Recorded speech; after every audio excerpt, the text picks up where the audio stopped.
భారత రాజ్యాంగం ప్రకారం 14 సంవత్సరాల లోపు పిల్లలకి ఉచిత నిర్బంధ ప్రాథమిక విద్యను ప్రభుత్వాలు అందించాలి.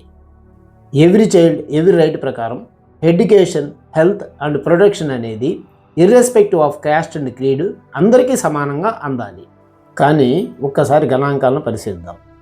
WHO, యూనిసెఫ్, ల్యాన్సెట్ రిపోర్ట్ ప్రకారం ఇండియా అనేది 180 దేశాలలో చైల్డ్ సర్వైవల్ ప్రొటెక్షన్లో 131వ స్థానంలో ఉంది. 2011 సెన్సస్ ప్రకారం యూనిసెఫ్ అంచనా మేరకు 10 మిలియన్ల పిల్లలు చైల్డ్ లేబర్గా పనిచేస్తున్నారు. ఇప్పుడు ఇది 5 నుండి 10% పెరిగి ఉంటుందని అంచనా. మరొక గణాంకం 2020ని తీసుకున్నట్టయితే అప్పటి నుంచి ఇప్పటి వరకు 64 మిలియన్ల పిల్లలు బడి బయటే ఉన్నారు, అది ప్రాథమిక దశలోనే. వీరిలో 53% గర్ల్ చైల్డ్ అని చెప్పొచ్చు. ఇన్ఫాంట్ మొరాలిటీ రేట్లో మన దేశంలో 1000కి 33 మంది చనిపోతున్నారు ప్రతి ఏటా.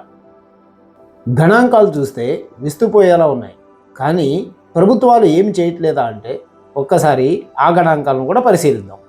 కేంద్ర ప్రభుత్వం 2024-25 బడ్జెట్లో 1,09,900 కోట్ల రూపాయలు ఈ చిన్నారులకే కేటాయించింది.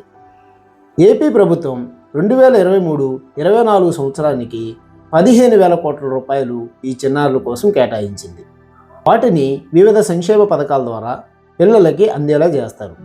ICDS ద్వారా early childhood care, mission Vatsalya ద్వారా డిఫరెంట్ ఏబుల్డ్ చిల్డ్రన్కి, నేషనల్ హెల్త్ మిషన్ ద్వారా తల్లి పిల్లల వైద్యానికి, పోషన్ 2.0 ద్వారా మాల్ న్యూట్రిషన్ తగ్గించడానికి, సబలా ప్రోగ్రాం ద్వారా గర్ల్ చైల్డ్లో ఆల్రౌండ్ డెవలప్మెంట్ కోసం ఈ డబ్బును ఖర్చు చేస్తున్నారు. అంతేకాకుండా వీళ్ళ ప్రొటెక్షన్ కోసం జోనైల్ జస్టిస్ యాక్ట్ని, లేబర్ యాక్ట్ని చాలా స్ట్రిక్ట్గా ఇంప్లిమెంట్ చేస్తున్నారు.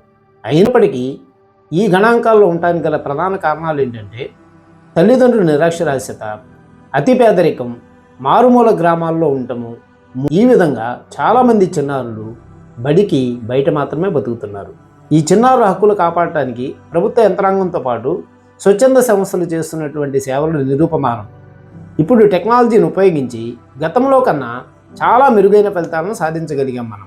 ఒక దేశం యొక్క విలువైన సంపద ఆ దేశంలో ఉన్నటువంటి వనరులతో పాటు ఆ దేశం యొక్క యువత. నేటి బాలలే రేపు యువత. వీరిని మనం కాపాడుకుంటే, బంగారు భవిష్యత్తుని ఇవ్వగలిగితే దేశాన్ని ఉజ్వలంగా భవిష్యత్తులో చూసే అవకాశం ఉంది.